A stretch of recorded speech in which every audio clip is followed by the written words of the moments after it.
আচ্ছা, একটু কল্পনা করা যাক তো, শেয়ার বাজারে সামান্য কিছু টাকা খাটানো হলো আর চোখের পলকে কোনো ম্যাজিক বা লটারি ছাড়াই বুম, কোটি কোটি টাকার মালিক।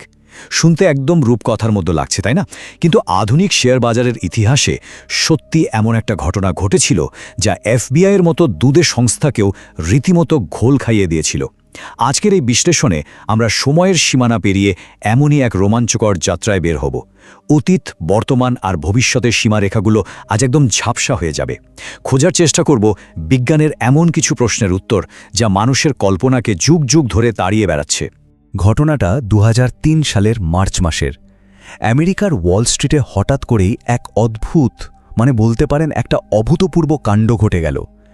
এক ব্যক্তি শেয়ার বাজারে মাত্র $800 বা প্রায় ৬৪,০০০ টাকা ইনভেস্ট করেন, কিন্তু সবাইকে একেবারে চমকে দিয়ে মাত্র ২ সপ্তাহের মধ্যে, হ্যাঁ মাত্র ১৪ দিনে, ওই $800 অবিশ্বাস্যভাবে $৩৫০ মিলিয়ন বা প্রায় ২৮০০ কোটি টাকায় পরিণত হয়। শেয়ার বাজারের ইতিহাসে এত কম সময়ে এত নিখুঁতভাবে শেয়ার কিনে এমন বিশাল অঙ্কের টাকা কেউ কখনো বানাতে পারেনি। ব্যাপারটা এতটাই অস্বাভাবিক ছিল যে এফবিআই নড়ে চড়ে বসে। তাদের সোজা সন্দেহ হলো নিশ্চয়ই কোনো বড়সড় ইনসাইডার ট্রেডিং বা বিশাল কোনো স্ক্যাম চলছে এখানে। সাথে সাথেই তদন্ত শুরু, আর সেই রহস্যময় ব্যক্তিও গ্রেফতার। লোকটার নাম ছিল অ্যান্ড্রু কার্লসন। ইন্টারোগেশন রুমে পুলিশ অফিসারদের সামনে সে কোনো স্ক্যামের কথা তো স্বীকার করলই না, উল্টে এমন এক দাবি করে বসল যা শুনে অফিসারদেরই চোখ কপালে ওঠার জোগাড়। খুব শান্ত গলায় সে জানালো সে আসলে একজন টাইম ট্রাভেলার বা সময় পর্যটক। সে নাকি আজ থেকে ২৫০ বছর পরের ভবিষ্যৎ অর্থাৎ ২২৫৬ সাল থেকে টাইম ট্রাভেল করে এই ২০০৩ সালে এসেছে। আর ভবিষ্যৎ থেকে এসেছে বলেই সে আগে থেকে জানত ঠিক কোন শেয়ারের দাম বাড়বে আর কোনটার কমবে। পুলিশ তো প্রথমে ভাবল নির্ঘাত পাগল, কিন্তু তদন্তে বেরিয়ে এলো এক পিলে চমকানো তথ্য। ২০০২ সালের ডিসেম্বরের আগে পৃথিবীতে অ্যান্ড্রু কার্লসন নামের কোনো মানুষের অস্তিত্বের কোনো রেকর্ডই নেই, যেন আক্ষরিক অর্থেই হাওয়া থেকে উদয় হয়েছে লোকটা। এরপর বেল পেয়ে যখন সে জেল থেকে বেরোয়, সে চিরতরে গায়েব হয়ে যায়। ঠিক আছে, চলুন এবার একটু গভীরে যাওয়া যাক। অ্যান্ড্রু কার্লসনের এই অবিশ্বাস্য গায়েব হয়ে যাওয়ার রহস্য খুব বড় আর মৌলিক একটা প্রশ্নের জন্ম দেয়। সময় পরিভ্রমণ বা টাইম ট্রাভেল কি সত্যিই সম্ভব?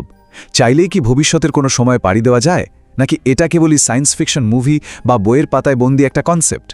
অ্যান্ড্রু কার্লসন সত্যি বলছিল নাকি মিথ্যা, সেই রহস্যের জট তো আমরা খুলবই, কিন্তু তার আগে বুঝতে হবে বিজ্ঞান আসলে এই ব্যাপারে ঠিক কী বলছে।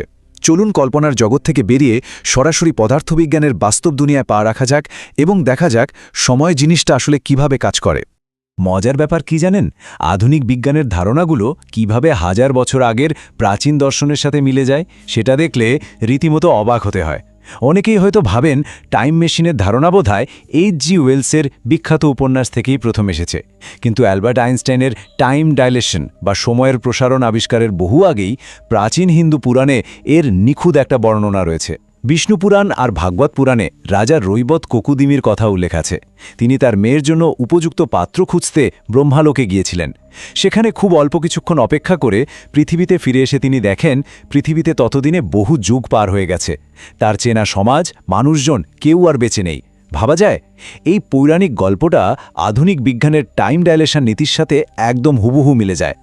এখন স্বাভাবিকভাবেই প্রশ্ন আসতে পারে, এই টাইম ডাইলেশন বা সময়ের প্রসারণ জিনিসটা আসলে কি? আধুনিক বিজ্ঞান কিন্তু বলছে হ্যাঁ, ভবিষ্যৎ পরিভ্রমণ শতভাগ সম্ভব। আইনস্টাইনের থিওরি অফ রিলেটিভিটি বা আপেক্ষিকতা তত্ত্ব প্রমাণ করে দিয়েছে যে সময় আসলে পরম বা ফিক্সড কোনো ব্যাপার নয়। সময় সবার জন্য একই স্পিডে কাটে না। সময়টা হলো অনেকটা নদীর স্রোতের মতো, কখনো তা খুব ধীর গতিতে বয়, আবার কখনো প্রবল বেগে। আর সবচেয়ে ইন্টারেস্টিং পয়েন্ট হলো এই সময় নামক নদীটাকে নিয়ন্ত্রণ করার জন্য এই মহাবিশ্বে দুটো প্রধান রিমোট কন্ট্রোল রয়েছে। এই দুটো রিমোট কন্ট্রোল হলো স্পিড বা গতি এবং গ্র্যাভিটি বা মহাকর্ষ বল। আচ্ছা, গতির ব্যাপারটা একটা উদাহরণ দিয়ে পরিষ্কার করা যাক। ধরা যাক একজন মহাকাশচারী এমন একটা অত্যাধুনিক রকেটে উঠলেন যা আলোর গতির একদম কাছাকাছি বেগে ছুটতে পারে। তিনি ওই রকেটে করে মহাশূন্যে পাড়ি দিলেন এবং ঠিক ১০ বছর পর পৃথিবীতে ফিরে এলেন। তার কাছে এবং তার মহাকাশযানের ঘড়িতে কিন্তু মনে হবে যে মাত্র ১০টা বছরই পেরিয়েছে, কিন্তু পৃথিবীতে পা রেখেই তিনি এক অভয়ঙ্কর অথচ দারুণ বিস্ময়কর সত্যি আবিষ্কার করবেন। তিনি দেখবেন পৃথিবীর বুকে ইতিমধ্যে ৯,০০০ বছর পার হয়ে গেছে। তার পরিচিত মানুষেরা তো বটেই, এমনকি তাদের বহু প্রজন্মের বংশধররাও কবেই পৃথিবী থেকে বিদায় নিয়েছে।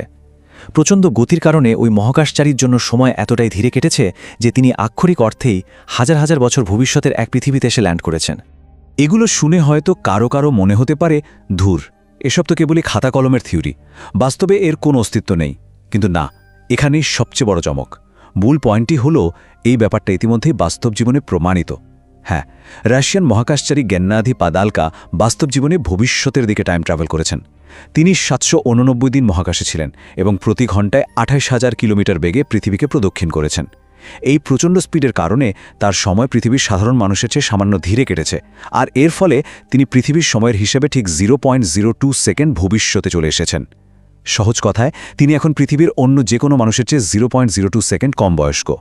ব্যাপারটা একেবারে real life time travel. Speed তো গেল, এবার আসা যাক সময় নিয়ন্ত্রণের দ্বিতীয় রিমোট কন্ট্রোলটিতে, মহাকর্ষ বল বা গ্র্যাভিটি। মহাবিশ্বের যে জায়গায় মহাকর্ষ বল যত বেশি, সেখানে সময় তত বেশি ধীরে চলে। হলিউডের সেই বিখ্যাত ইন্টারস্টেলার মুভিটার কথা মনে আছে তো?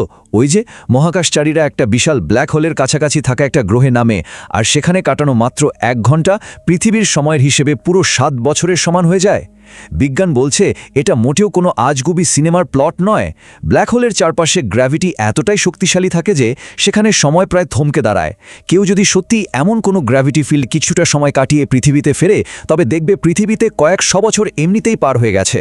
তবে বাস্তব সত্যিটা হলো, আলোর বেগে রকেট চালানো বা ব্ল্যাক হোলের কাছাকাছি যাওয়ার মতো প্রযুক্তি কিন্তু মানুষের এখনও হাতে আসেনি। তাহলে বিকল্প উপায় কি? ভবিষ্যতে যাওয়ার আরেকটা দারুণ বিকল্প হলো ক্রায়োস্লিপ বা হাইবারনেশন। একে বলতে পারেন বায়োলজিক্যাল টাইম ট্রাভেল বা জৈবিক সময় পরিভ্রমণ। এর একটা বাস্তব প্রমাণ পাওয়া গেছিল জাপানে।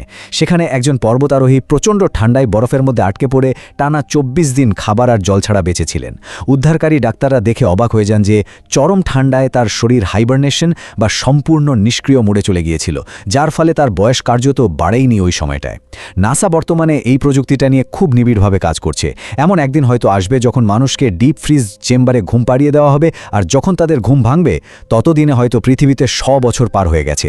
একদম পারফেক্ট ভবিষ্যৎ পরিভ্রমণ। তো এতক্ষণ আমরা আলোচনা করলাম কিভাবে স্পিড, গ্র্যাভিটি বা ক্রায়োস্লিপ ব্যবহার করে ভবিষ্যতের দিকে এগিয়ে যাওয়া সম্ভব।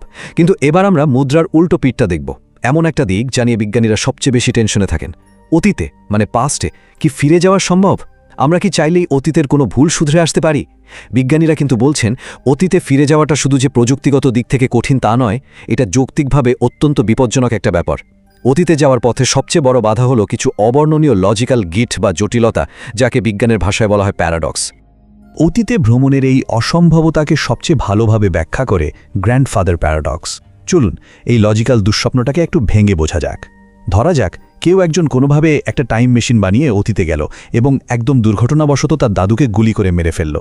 এখন সবচেয়ে বড় সমস্যাটা হলো, দাদু মারা গেলে ওই ব্যক্তির বাবা তো আর জন্ম নেবেন না, তাই না? আর বাবা জন্ম না নিলে সেই ব্যক্তির নিজেরও তো জন্ম হওয়ার কোনো প্রশ্নই আসে না। কিন্তু যদি তার জন্মই না হয়ে থাকে, তাহলে টাইম মেশিনে চড়ে অতীতে গিয়ে ঠিক কে তার দাদুকে মারল? মাথা ঘুরছে, তাই না? এটা এমন একটা অন্তহীন চক্র বা লুপ তৈরি করে যার কোনো সমাধান নেই। এই ধরনের প্যারাডক্সের কারণেই বিজ্ঞানীরা জোরালোভাবে মনে করেন অতীতে ফিরে গিয়ে ইতিহাস পাল্টে দেওয়াটা প্রকৃতির নিয়মের একেবারে পরিপন্থী। আর এই অতীতে ফেরা যে কতটা অসম্ভব তা হাতে নাতে প্রমাণ করতে বিশ্ববিখ্যাত পদার্থবিজ্ঞানী স্টিফেন হকিং একটা দারুণ মজাদার পরীক্ষা করেছিলেন।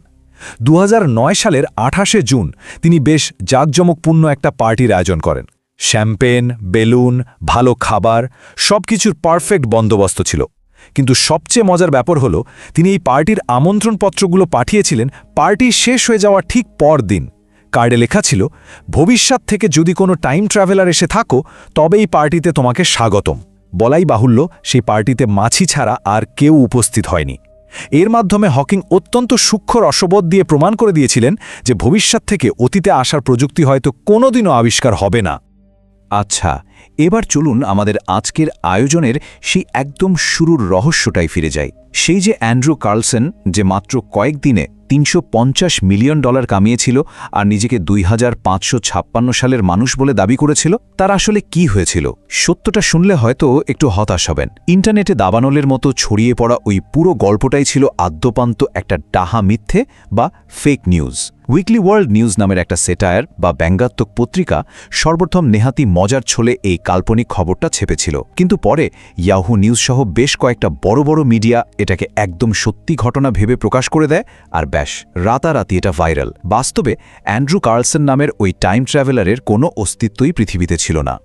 অ্যান্ড্রু কার্লসনের গল্পটা হয়তো স্রেফ একটা গুজব বা বানানো গল্প ছিল, কিন্তু আজ আমরা বিজ্ঞান নিয়ে যে আলোচনাগুলো করলাম, আইনস্টাইনের রিলেটিভিটি, টাইম ডাইলেশন কিংবা গেন্নাদি পাদালকার বাস্তব জীবনের সময়ভ্রমণ, এগুলো কিন্তু 100% পরীক্ষিত আর প্রমাণিত সত্য। কে জানে, হয়তো আজ থেকে বহু বছর পর প্রযুক্তি এতটাই অ্যাডভান্সড হবে যে মানুষ সত্যি চোখের পলকে এক যুগ থেকে আরেক যুগে পাড়ি জমাবে।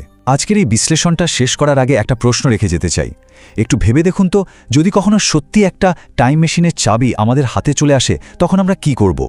অতীতের কোনো বড় ভুল শুধরাতে চাইব, নাকি 100 বছর ভবিষ্যতে পৃথিবীতে গিয়ে দেখতে চাইব মানব সভ্যতার শেষ পরিণতিটা কি হলো? কল্পনার এই অসীম জগতেই না হয় আজকের পর্বটা শেষ করছি। নতুন কোনো ইন্টারেস্টিং বিষয় নিয়ে আবারও দেখা হবে দারুণ কোনো বিশ্লেষণে।